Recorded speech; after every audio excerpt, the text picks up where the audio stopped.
Is it really possible for your average Magic the Gathering player to reach Mythic without spending a single penny? Today, we're going to put that to the test, starting with a fresh account and grinding the ranked ladder to see how many games it takes to reach the coveted Mythic rank. Hello everybody, my name is AJ and welcome to Day 6 of the Free-to-Play to Mythic Challenge. Over the past 5 days, we've gone on 4 great win streaks to get us up to Gold Tier 2. Today is hopefully going to be our last day in the lower ranks, as the plan is to go on a win streak big enough to get us up to Platinum, where the real challenge is going to begin. With just 1 pip per win and 1 pip per loss, it's going to require an extremely positive win rate to continue to climb at the pace we've been making. Here we are in game number 1 with a very interesting hand, double Defend the Rider and double Bristly Bill. I think this is a mulliganable hand, as there's really not a great game plan, and we need to top deck some specific creatures to make it work. On the play, I feel comfortable going to 6, and this is a hand I'm perfectly content to keep. I think I'm happy to bin one of these lands. As with Llanowar Elves, we'll be able to get our 3 drops on curve.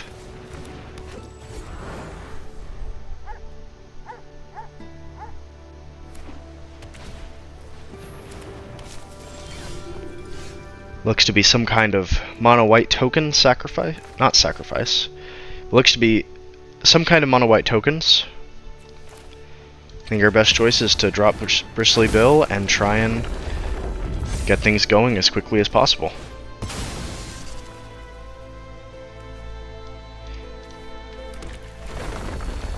We'll grab our white mana for Shelter by Ghosts, and hopefully let Bristly Bill connect for a decent chunk of damage next turn.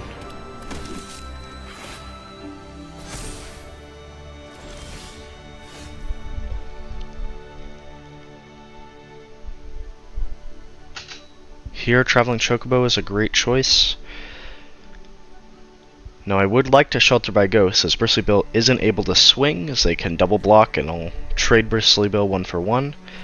However, I think getting the Traveling Chocobo in as soon as possible is our best choice. If we find a land off the top like we do, we're fortunately able to grow Bristly Bill and the Traveling Chocobo to be strong enough to hopefully push for a good chunk of damage on the following turn.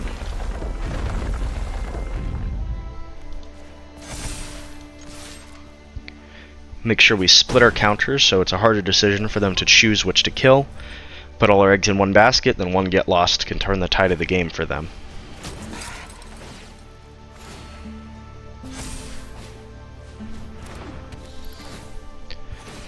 Gonna be a very powerful Ajani's Pridemate.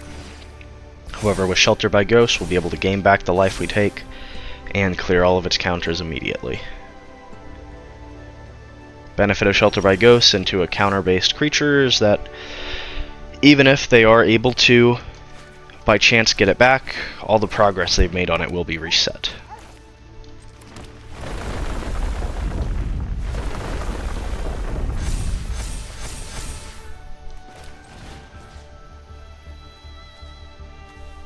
So the Shelter by Ghost on the Traveling Chocobo. Either Bristly Bill and Traveling Chocobo are both cards we'd like to keep around. However, Bristly Bill, now that we're getting into the later parts of the game, would have more top end with the doubling of the counters we already have. But we're fortunate enough to get a surrender from our opponent and start day 6 off with a victory in the books. Getting into game number 2 with a very similar hand. Turn 1 Llanowar Elves and a Shelter by Ghosts with a fetch land on top. This is a little bit riskier, but definitely worth keeping in my eyes, as we are able to start getting the Saz's Chocobo bigger immediately, and the escape tunnel will allow us to get our Shelter by Ghosts on turn 3.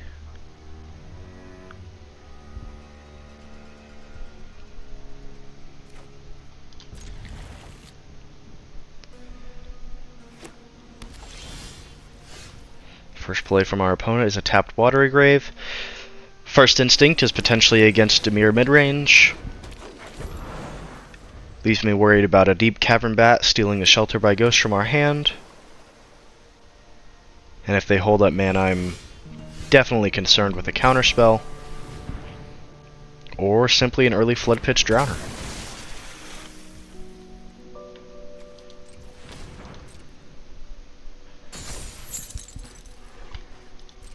Good of them to tap down the Llanowar Elves before my draw step. However, I don't know if that is a great use of the Flood Pitch Downer. I suppose it does lock down the Mana Dork. It's an interesting play. Curious to see how it works out for them. We'll go ahead and drop our Llanowar Elves so we can play Summon Fenrir on the following turn.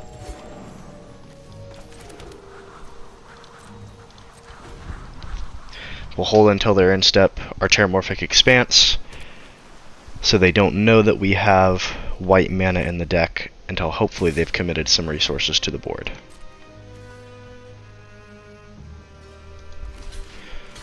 With the fear of Kaito, I honestly believe trading the Elves for the Drowner is a worthy trade. The very least clears a blocker, but if they are able to ninjutsu in a Kaito, get that Flood Pitch Drowner back to hand, I think that's a lot more value for them than the Llanowar Elves has for me.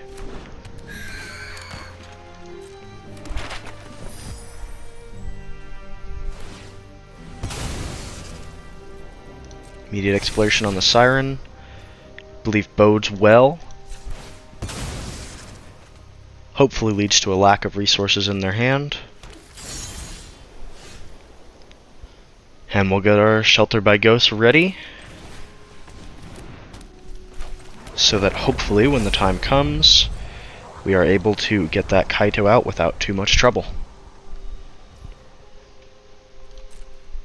Curious to see if they elect to ninjutsu it in, or if they'll land drop and hard cast. I think ninjutsu is almost always the correct play. Get your ETB effects back. But we'll see if they've untapped blue mana, which they could potentially have, but appear to not want to spend the 2 life for their Spyglass Siren. I think that is a mistake. I think having the Spyglass Siren as a blocker, using your mana while you have it, is in general the better choice.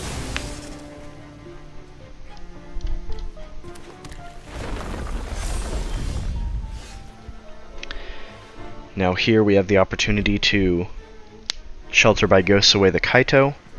However, if we simply summon Fenrir, the Salvage Chokeable will be big enough to kill it outright. And I think that is a much better option for us.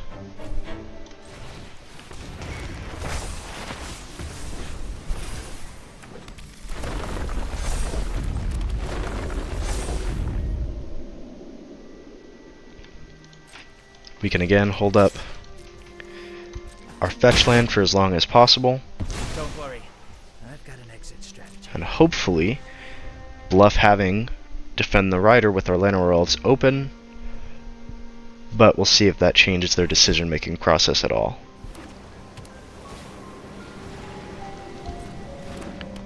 I am hopeful with their immediate crack of the map that they have a lack of beneficial resources to them in the hand, as I would have expected a counterspell or a kill spell by now. Perhaps another Kaito or Enduring Curiosity.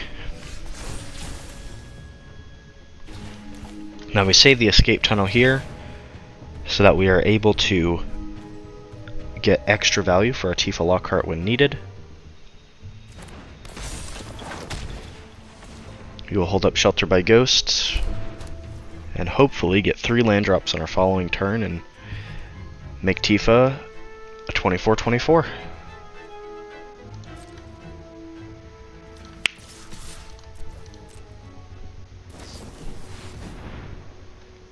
Curiosity is a reasonable card to bring in. I wonder if they'll trade it with the Fenrir. I think that's a reasonable decision on their part. Prevents a card draw for us and lets them get value out of their mana so their Siren can get a card draw for them the next turn. Potentially merit and Shelter by Ghosting right away to get that Curiosity out of the equation. However, my concern is if they have a kill spell, they're able to use it, get their Enduring Curiosity back as a creature, and get their card draw regardless. However, that does force them to essentially take a turn off, which hopefully will give us some time to find another threat. And we do not have protection for Tifa anyway, and that remains our only Great option. There is merit to just stealing the Spyglass Siren, so that even if they have the kill spell, they're not able to get a card draw on this turn. I think is the safer choice. Curiosity is a little bit higher reward if we think they don't have the kill spell, but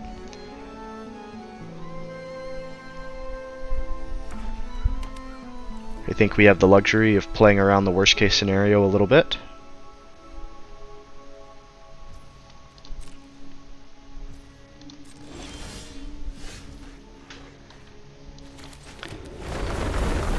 And we will see what interaction they might hold.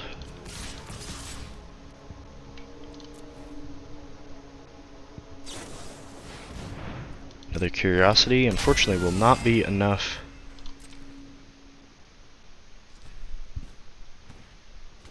to block for the game, and I don't believe they run any 1 mana instant speed interaction. So hopefully this should be another game for us, so we can double our Tifa to be more than enough damage to push through the Curiosity.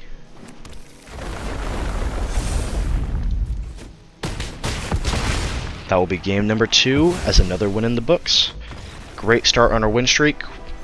Hopefully continue the grind and get to platinum in no time at all. Here we are in game number 3 with one of my favorite hands, and probably my favorite hand we've had today. Always loved the Forest Elves into double Chocobo. Let's just create a very wide board very early on, and bar a few selection of decks, it's generally pretty hard to interact with. Great option for them. I will continue to flood the board with creatures. The question is it worth holding Escape Tunnel? I don't think so. At least gets it out of Burst Lightning range, while it doesn't get it out of a Braid. But it does give us the opportunity for Shelter by Ghosts.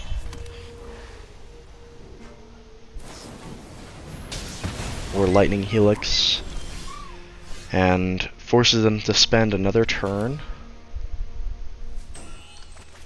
doing nothing to progress their board state. Here we're able to get Bristly Bill, and we will... Suppose there's merit to holding up the land as potential interaction if they choose to spend a kill spell on it, but while the correct choice is always to give our opponent the chance to make a mistake, I don't think it always necessary.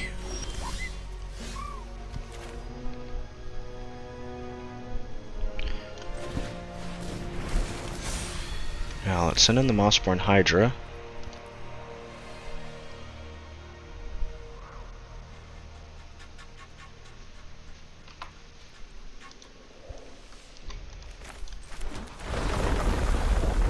Now we will enter full control mode. And as a great comment on our last video mentioned, we're able to get our Mossborn Hydra to have just a few extra counters.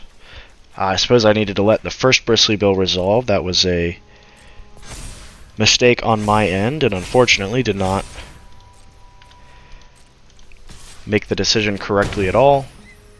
However, we will pay more mind to that next time and get a couple extra counters on the Hydra. Hopefully that is not a mistake that costs us the game. However, any land remains to be a victory for us. Llanowar Elves not so much. However, we are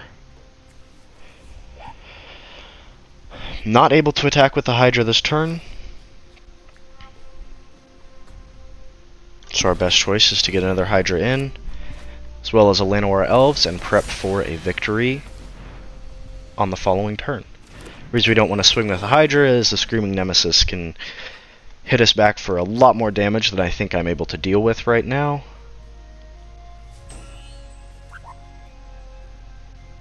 I need to make sure the Hydra will be able to kill them in one fell swoop so that Screaming Nemesis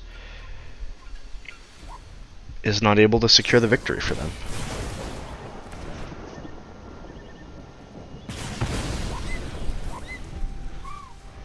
It's an interesting use of shock. They could have just shocked the Mossborn Hydra itself, but I suppose it is a little more fun to shock your own Screaming Nemesis.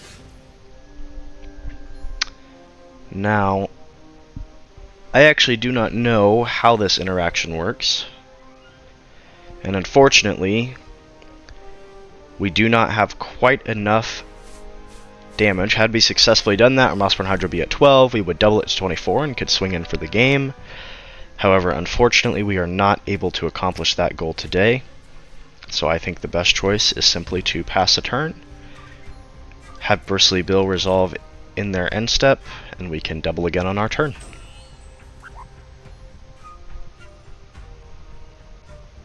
They can't attack with the Screaming Nemesis, as that leaves them open for a Mossborn Hydra counterattack.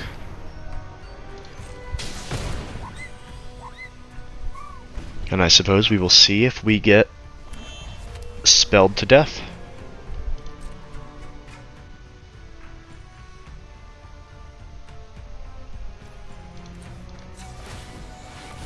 Double the Mossborn Hydra in their end step. And again, I am curious whether the Screaming Nemesis will be able to resolve.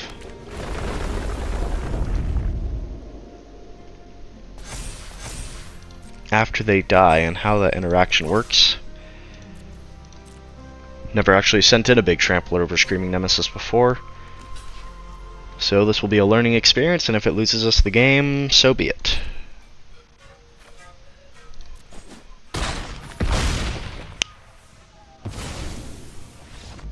Okay, interesting. We'll never complain about a win for us. The concern was whether Screaming Nemesis would be able to fling damage back at us, but I suppose dying overrides their priority to get that ability on the stack. That will rank us up to Gold Tier 1, continue us on our climb. Another game, another phenomenal hand. Definitely something I'm willing to keep. Get our white mana in. Love having double defend the Rider, makes our deck almost impossible to interact with in any meaningful way. And hopefully the Bristly Bill Ice Steel combo will provide us a quick victory. Meticulous Archive is almost always indicative of some kind of control, but I'm curious to see what archetype we will be playing against. If it is some kind of control, I want to make sure to get Bristly Bill in as soon as possible. Much more concerned with a counter spell than a kill spell from the Azorius mana they have.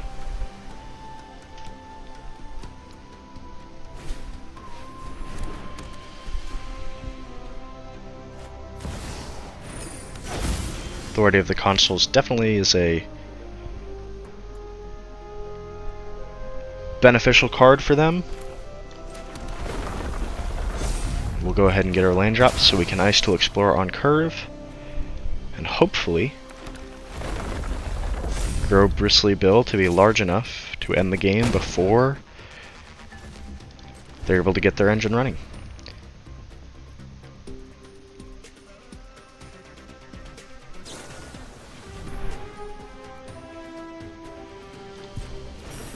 They declare target, we will go ahead and defend the Rider, and with no free counter spells on standard, should hopefully make their turn 3 a bust. Now we will play Ice Tool Explorer so that we can put them on a 2-turn clock with Bristly Bill.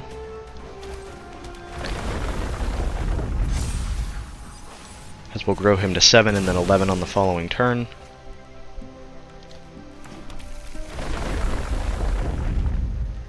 However, I think I like the idea of putting a counter on Ice Till, as we still grow him to 11, but this gives us the opportunity to double our counters and get a slightly more amount of value if they have interaction. Fortunately, we're not able to get both creatures out of Spring-Loaded Sawblade's range.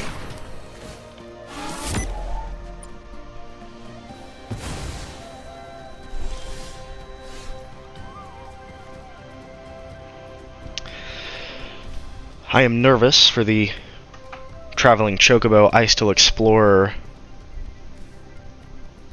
combination.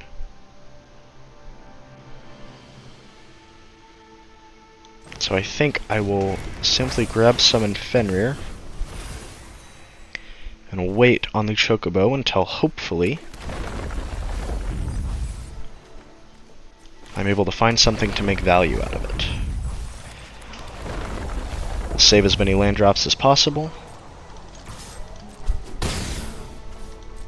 and put them on another 2-turn clock.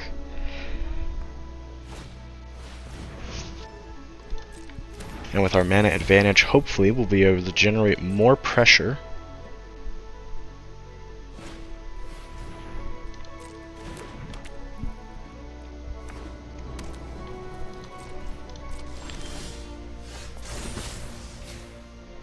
Now on the bright side,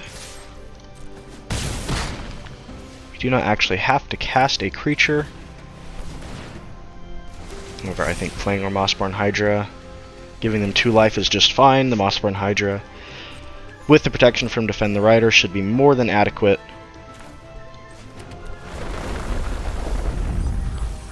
To push for the game the next turn. We will play Evolving Wilds so that we get him out of Spring-Loaded Sawblade's range. And hopefully they do not have enough interaction to answer the Hydra.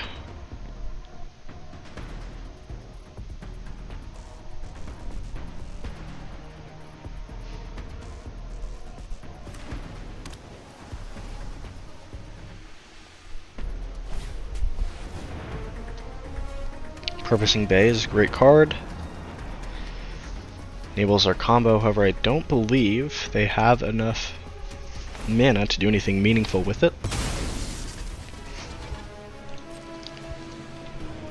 Can get their synthesizer out, make their big artifact creature, but the Hydra will be more than big enough to trample over it.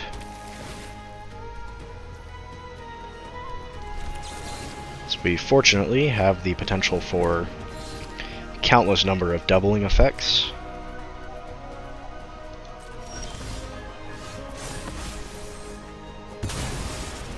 And fortunately should have the luxury of swinging in for the game. Another great win in the books. Azorius Artifacts deck is definitely a terrifying thought. Simulacrum Synthesizer is a very, very powerful card. Can generate them a lot of advantage. Luckily, we were able to generate enough of a threat that they had to spend time on removal, which we were able to defend the Rider. Here we are in game number 5. As you can see, we have a new addition to the deck. Between games, we were able to open 1 pack that we got for free from the Mastery Pass, giving us another rare wild card, which I elected to spend 4 of to finish out our land base to grab our Fabled Passages. Unfortunately, this hand does seem a little bit slow, but for being on the play, I think that there is merit in attempting to keep. At the very least, we'll be able to Saj's Chocobo turn 1, and hopefully find, or turn 2 I should say, and hopefully find other pieces to speed up the game plan.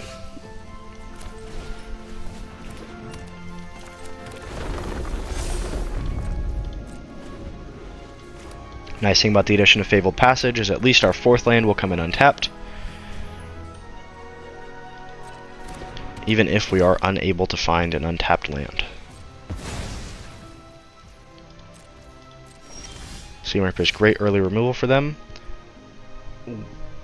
Absolutely horrendous mistake on my part, forgetting to fetch the escape tunnel, and unfortunately we are not able to drop our pieces on curve. Very well could mean the loss of the game.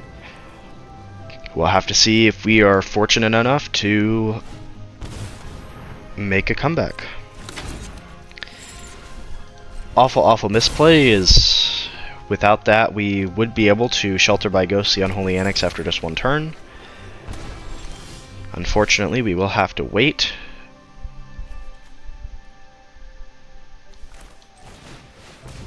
And hope that they do not find interaction that can deal with this Mossborn Hydra.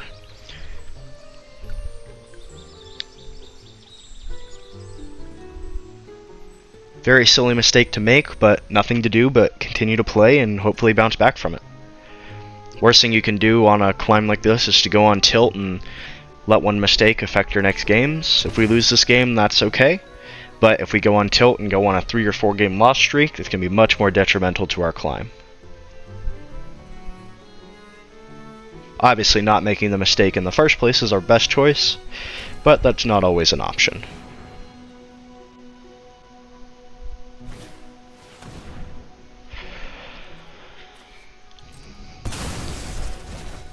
Unfortunate piece of interaction for them. We will have to hope we find another threat very, very soon. On the bright side, we are able to... Another awful mistake. We would have been able to shelter by Ghost the Unholy Annex, and while it only delays it for a couple turns, it would force them to pay the mana for it again and take another turn off. Unfortunately, we did not make that decision, and on the bright side, it didn't affect anything as they chose to immediately parting gust it. However, that may have been even better for us, as shelter by ghosting the Unholy Annex on this, forcing them to use removal on the fish would have been absolutely phenomenal for us. 2 major mistakes this game. Definitely not a game to follow what I do, but what I say, and to just think a little bit more critically about the lands that I'm using. Overlooked oftentimes, but as shown in this game, can be very, very important. Now let's hope we're able to find some good top decks and get ourselves back in this game. Traveling Chocobo definitely has the potential to be one of them.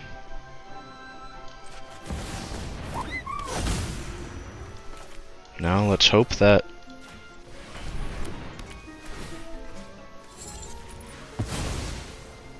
they do not find interaction that can deal with the Chocobo for their 4 mana they have available.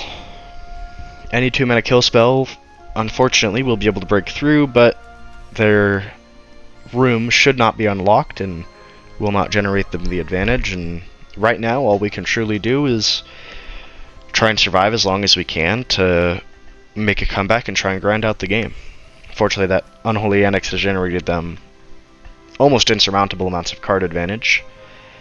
Will definitely be a grind to try and bring this game back.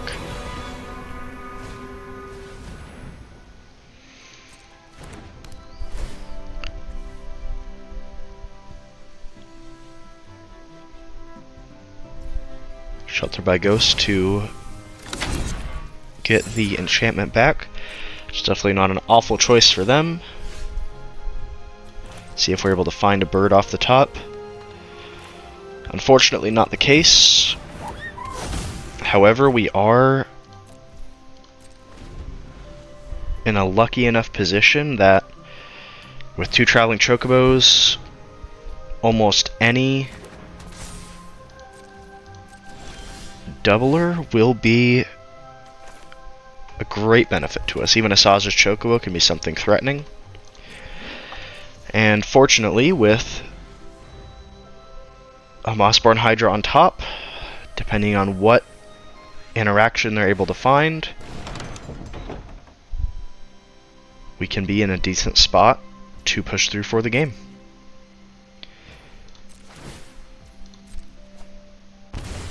They're unfortunately able to get their annex back online, and most likely find interaction for our Mossborn Hydra.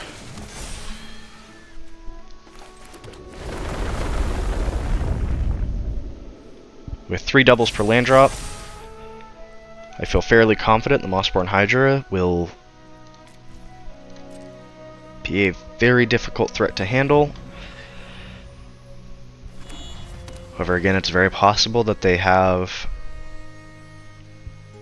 interaction that can deal with it in an instant. The Bristly Bill on top, however, is definitely a nice sight to see, as with the double traveling chocobo effects and our vast pool of mana available to us,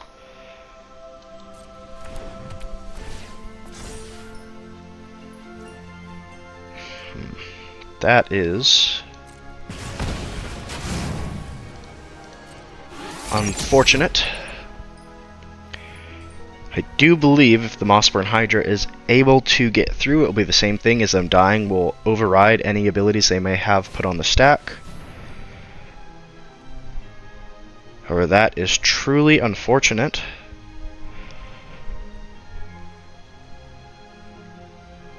And we do not have a turn to come back, as the Unholy Annex will kill us in 2 turns.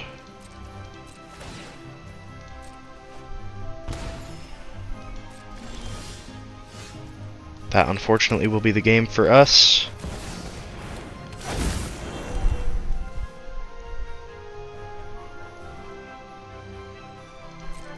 And we will go ahead and pass to them, as it will be almost impossible for them to throw away this game, but we will always leave the opportunity open. That will absolutely be the game for them. And this was a very close game that absolutely could have been and probably was decided by those early mistakes on. But as I said, the most important thing is to just make sure we stay off tilt, continue to make good plays, and come back for the next few games. Here we are on the draw again, but with a phenomenal hand that hopefully will be more than quick enough to generate enough advantage to give us an opportunity to win the game.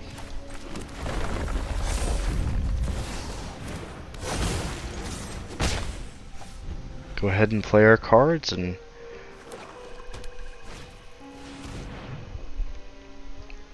with our opponent taking first 3 turns of the game off, definitely a great sight to see, and fighting that forest off the top is another phenomenal option. Here we want to drop the Mossburn Hydra, as next turn we can Chocobo and Fabled Passage for what will most assuredly be the game, bar Counterspell or Kill Spell on the Mossburn Hydra.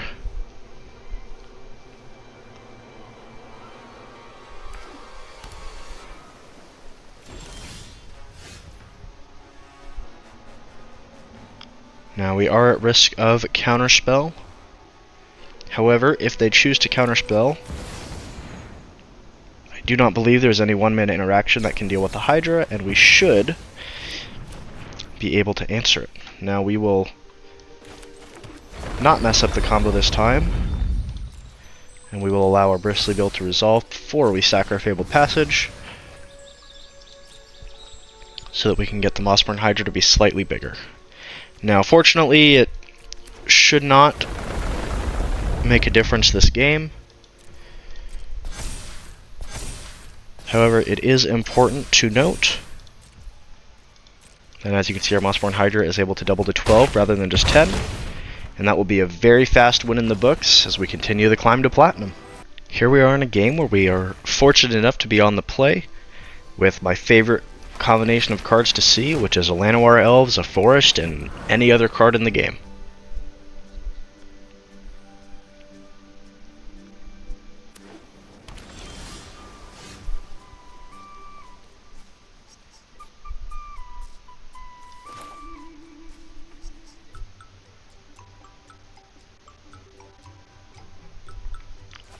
Here, if we choose to Saz's Chocobo first, we can play our planes and get both in, and when we miss out on a couple landfall triggers,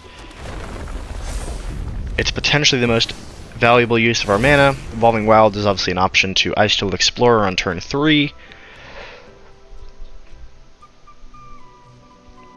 And honestly, I think that was probably a better choice to make, was to Bristly Bill, Evolving Wilds, and on turn 3 drop the Ice Till, and hopefully generate enough advantage to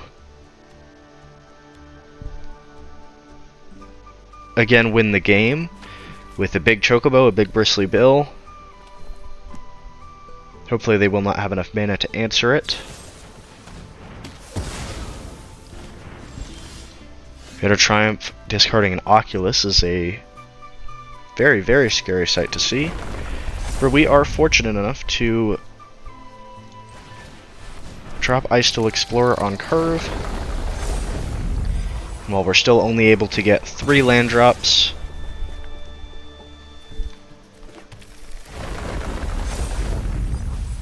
it does allow us to start making this Chocobo a threat much sooner than otherwise possible. Shocking in the Godless Shrine. Curious as to whether they have a 3-mana piece or 2 kill spells back to back, depending on if they're running Into the Void or whatever the 1-mana -10/-10 card is.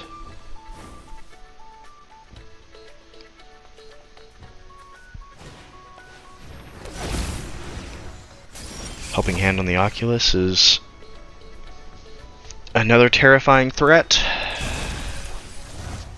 This manifesting blockers every turn is definitely a scary sight to behold. However, if we Shelter by Ghost, we would be able to push in for 10 damage.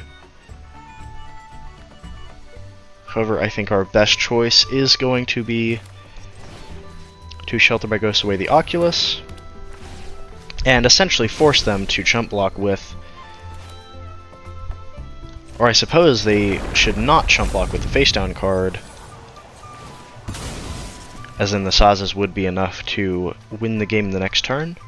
And so hopefully they make the same silly mistake I did and choose to chump block and give us the opportunity to win on the following turn.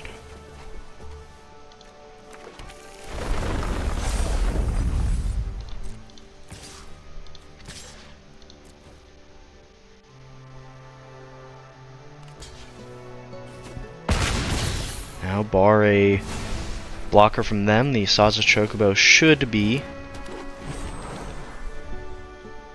enough damage to win on the following turn. Playing the Llanowar Elves was potentially a misplay, as could have had the opportunity to hold up 1 card in hand and pretend it's a defensive spell. However, I find it unlikely that they are able to spend all their mana to kill the Sazas Chocobo. Now here we just continue to grow the Chocobo as large as we can and build ourselves a nice enough cushion that if they're able to answer it, we will be fortunate enough to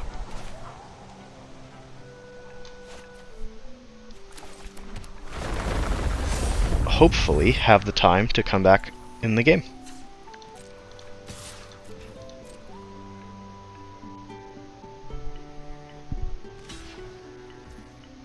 Again, unfortunate that they are able to generate a chump blocker for the Chocobo every turn, and so we will need to make sure we find some other threat sooner rather than later.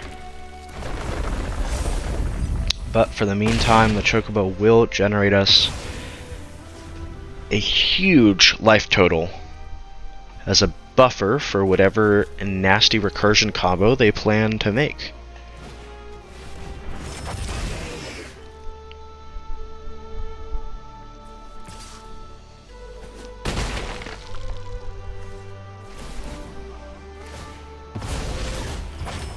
At least swinging with the Oculus is a risky play. 5 damage to me, I think, is not worth the potential blockers. It means I can now swing with the Fenrir and the Icedale and both Llanowar Elves,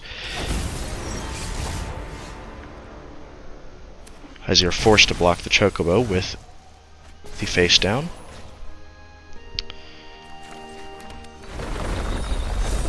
Now I will Fabled Passage twice for untapped lands. However, at this point, it feels more likely that I'm simply thinning out the deck than doing anything else truly meaningful. Now this does allow us to swing for 7 damage, leaving them at 5. So Escape Tunnel is potentially a meritable card, but if we top deck something like a Bristly Bill to grow the Icedale Explorer, we can always Escape Tunnel on that turn. Saza's Chocobo is generating us way too much life for them to simply race us at all. So we'll see what kind of interaction they're able to come up with.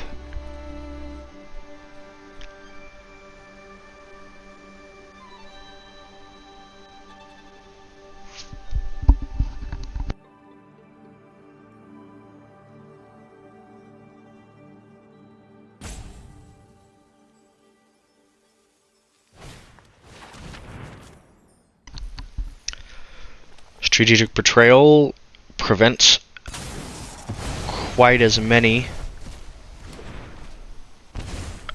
Ice-Tail Explorer triggers. However, we're able to send away our Llanowar Elves and does not impact our board state in any way at all. Fortunately, they do not have the mana to Seam Rip away the Saza's Chocobo. However, Ketramos has the potential to kill them with the draws himself.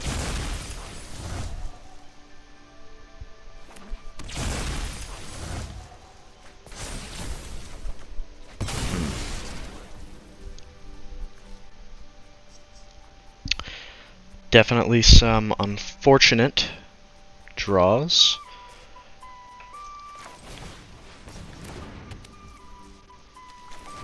However, we hopefully have a large enough life total that we can find some kind of answer, albeit a lot of them seem to have been thrown into our exile. As we know, swing with the Chocobos with their indestructible Ketramos almost always be able to hold up a blocker, and without gaining the life ourselves, there's really no point in throwing the Chocobo at their free jump blocker.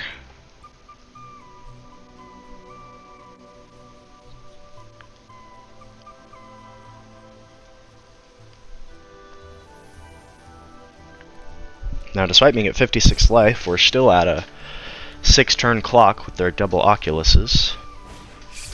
Oculi, triple.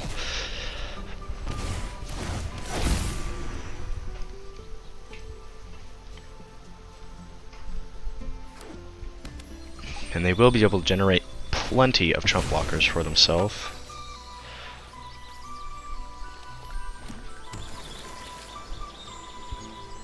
Now, they do have to swing with Ketramos. At least I think the right choice is to. So they still have chump blockers for the Chocobo. Yeah, and they need to gain some life before Ketramos takes them out himself. Now, we are able to chump block the Ketramos, but I do not think the 4 life is truly worth losing a creature. Despite it just being a Llanowar Elves, with the life total we have, I think the 4 life is almost negligible to us.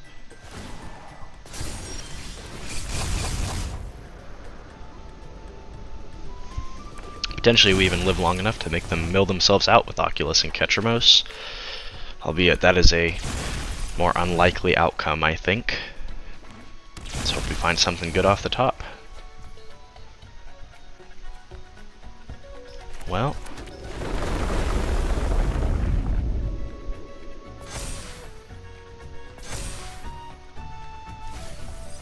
it's definitely a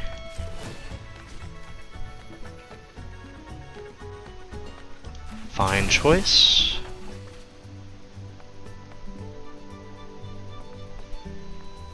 And we are able to put them on a little bit more of a threatening clock, as we can escape tunnel and have these two become unblockable.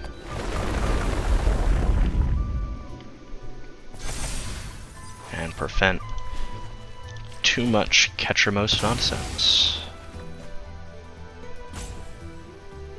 Still have a more than healthy enough life total that we can survive another turn of attacks. And the Saza's Chocobo will allow us to at least get one of these cards to the graveyard, though I think having it as a blocker is potentially a more fruitful endeavor.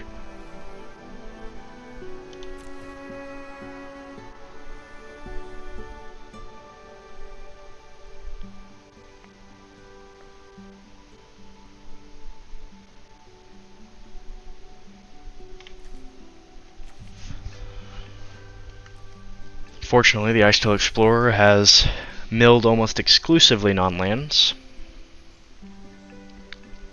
but there are still pieces in our deck that can allow us to trample or get over the wall of blockers we have to deal with.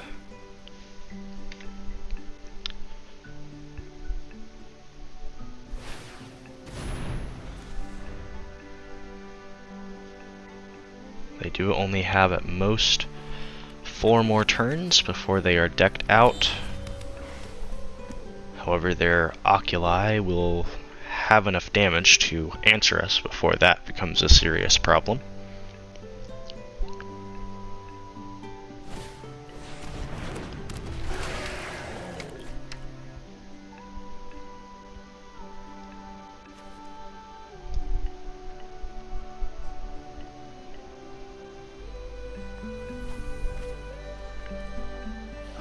Simply see what...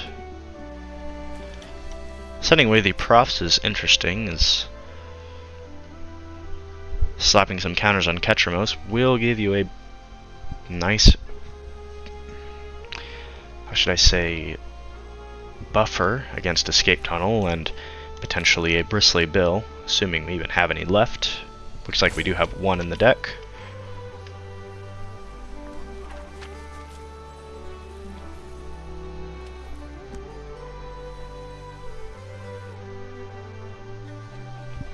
See who they choose to attack with. Everything, it appears. It's definitely been one of the longer games of the series.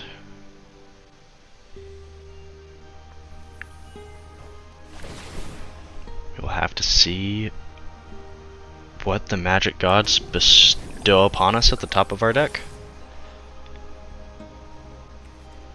Now they put themselves in a position to potentially deck themselves out with the Overlord swing. Suppose we'll get rid of the Kiora.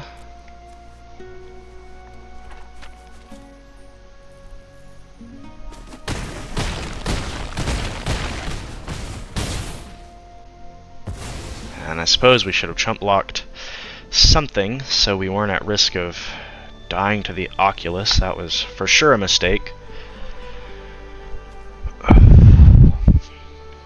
Very well could cost us the game, but they have enough swingers. I do not think that will matter in any serious sense.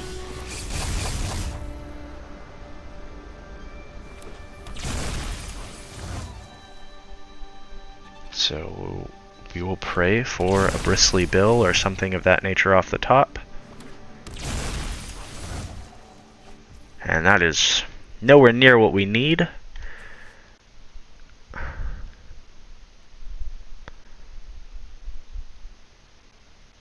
And unfortunately, we are not going to be able to get enough counters on the Chocobo, as we can drop our Escape Tunnel and sacrifice it to give it unblockable.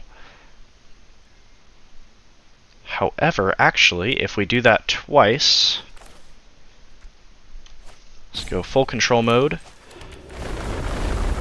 and before we get the counter on the Chocobo, proceed to make it unblockable. Then, making the Ice-Tail Explorer unblockable should give us 6 damage to push through for the game.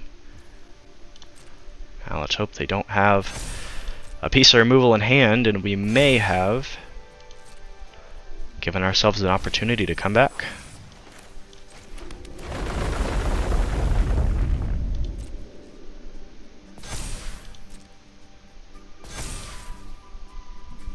See what interaction they are holding up. Let's hope it's nothing, but we do not have the luxury of playing around it.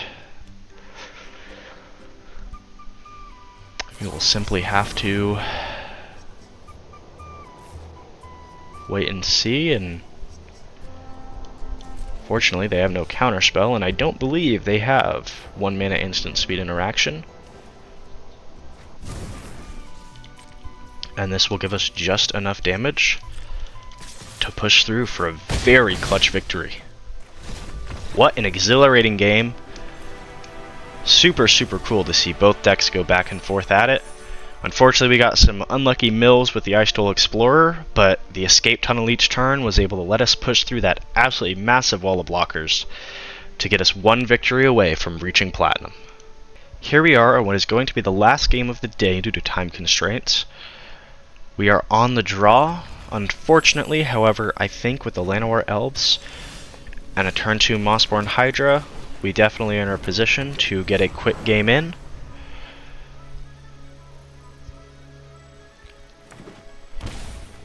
Every game we hope for a win, but this one is even more important as it will allow us to make the rank up to Platinum. I am worried of a counterspell on the Mossborn Hydra.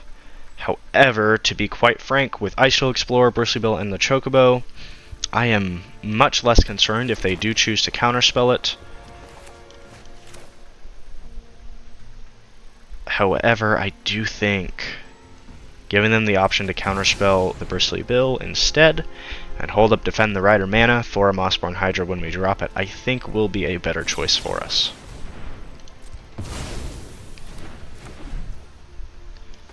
Now we will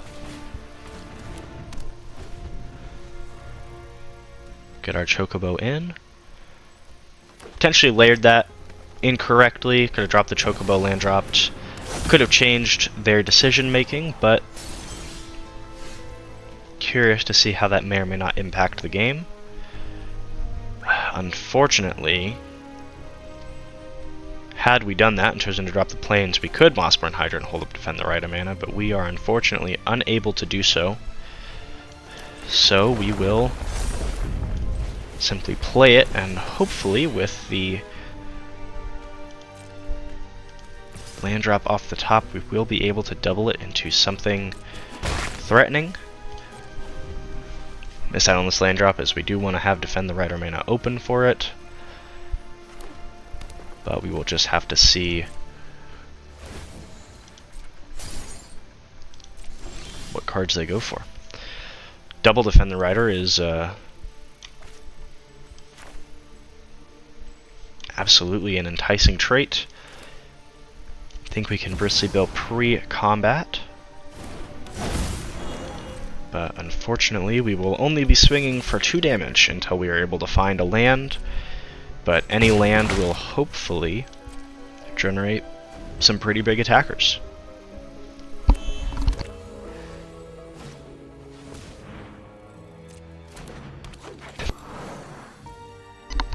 Llanowar Elves this late in the game, I think bodes well for us. However, I would like to get some kind of threat in before this Overlord comes in and starts ramping them every turn. I suppose there's not much to do but swing in with what little we can.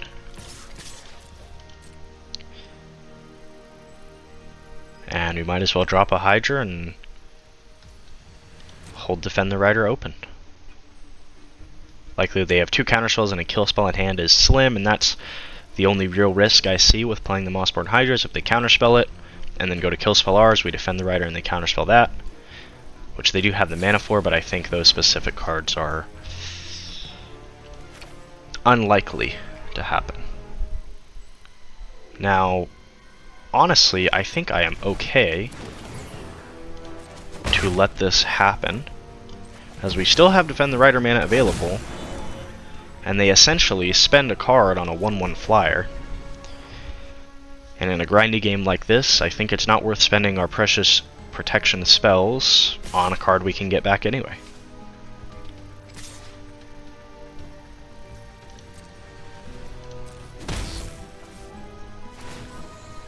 Fortunately, their Overlord of the Hauntwoods has decided to show up.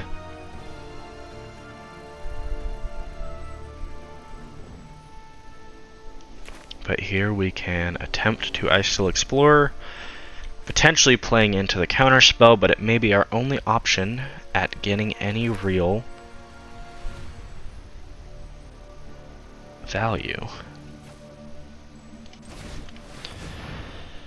Suppose we will wait and see if they have a counterspell for the Explorer.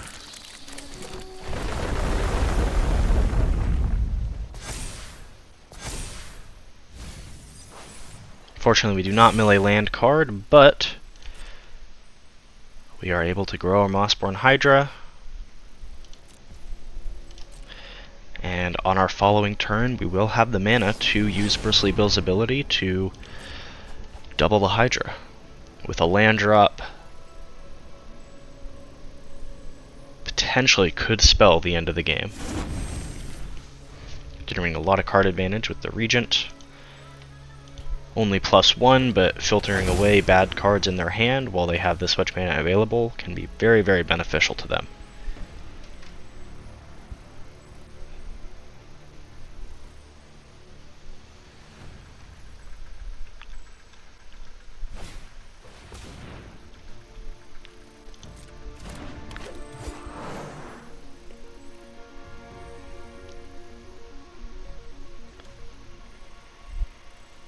Every Llanowar Elves they play out of the hand is a beautiful sight to see. One less card we have to worry about. And in super grindy games like this, we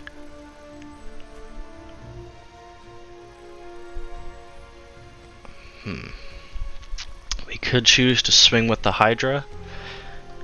Try and Bristly Bill as interaction. However, I think I prefer the idea of playing another Hydra and being patient and waiting for a land drop to hopefully allow us to take over the game. A fetch land would be phenomenal, but even a basic land with a mill potentially into another land could also spell victory.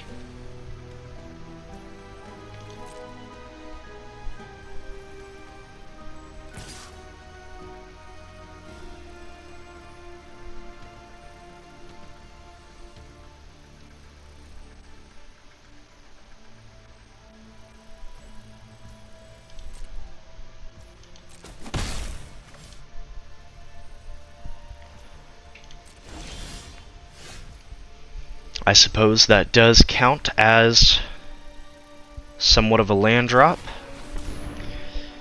Let's see if it is enough to get our Hydras in for victory. I'll choose to put the counter on this Hydra first. Unfortunately, do not mill a land card. But we will be able to start swinging with this Mossborn Hydra.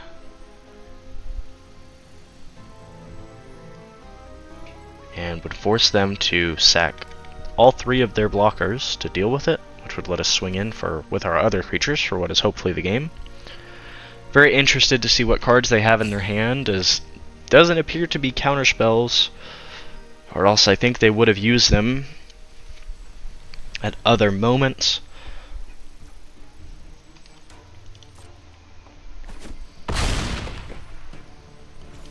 But I suppose we'll just have to wait and see what they choose to do with them.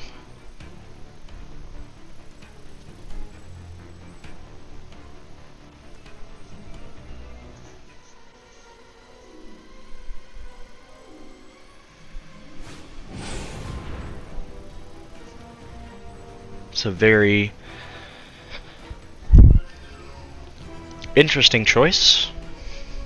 I don't know if they need much more ramp at the moment in time. While the life gain is not the most impactful, it's more beneficial than the extra 2 lands, I believe.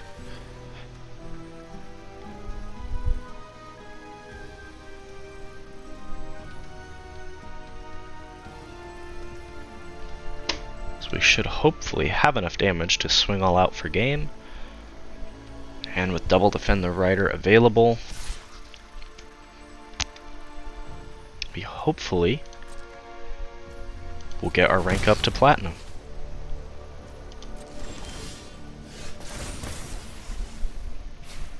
Land drop is phenomenal. We will go ahead and let these abilities resolve and wait and see if they have any answers for it. Go ahead and swing this way.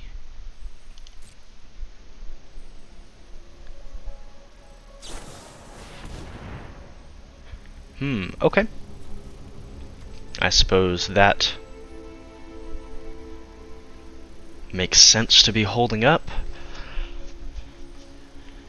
Fortunately, there's not too much I can do about it, except for try and play them again. I suppose I should have played the Mossborn Hydra first for the extra counter. However, I do not think it to be the worst thing. I would like to play defense to the Hydra here so I can hold up, defend the Rider. At least one of them. And we're in the same boat of just praying for some lands off the top. Aetherize is definitely a challenging card to deal with, but we will keep that in mind that that's a piece they have and layer our attacks one at a time. If we can get 2 Mossborn Hydras that can swing for lethal every turn, eventually they will run out of Aetherizes to answer them.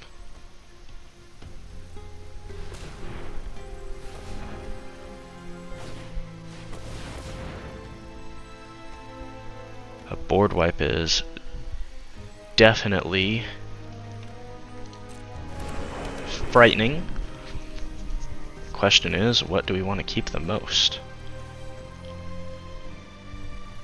Very possible we just want to defend the right of our planes.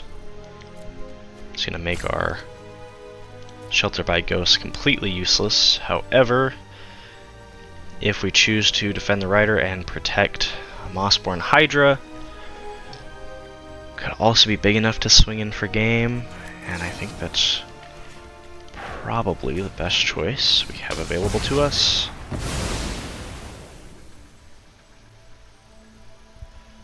Be truly unfortunate if they are able to make a comeback here. So we do not have time for another game. Have to wait until day 7 to try and make the push for Platinum.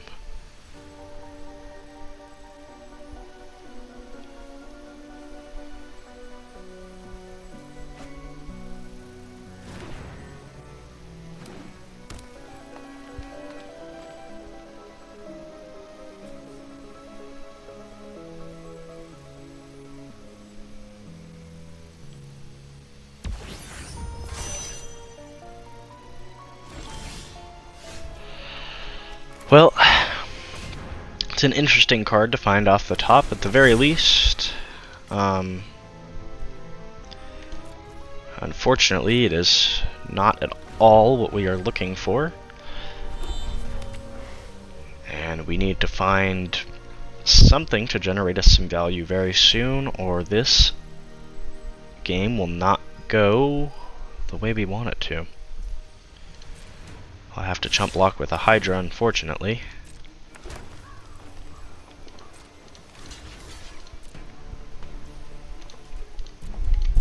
And I do not know how many top decks there are that could save us now.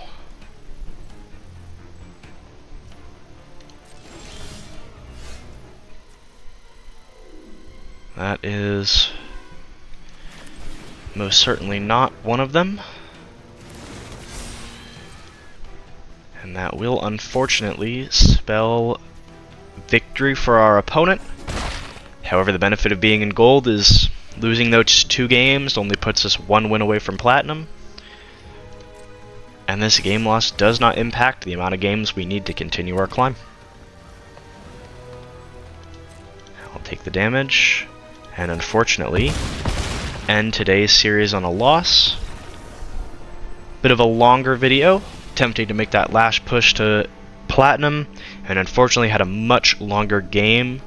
Today was unfortunately not the greatest day we've had on the climb, with 2 losses and 1 game that was lost almost solely by silly mistakes at the beginning. However, that does not spell the end, and tomorrow we will back and most assuredly reach the Platinum rank.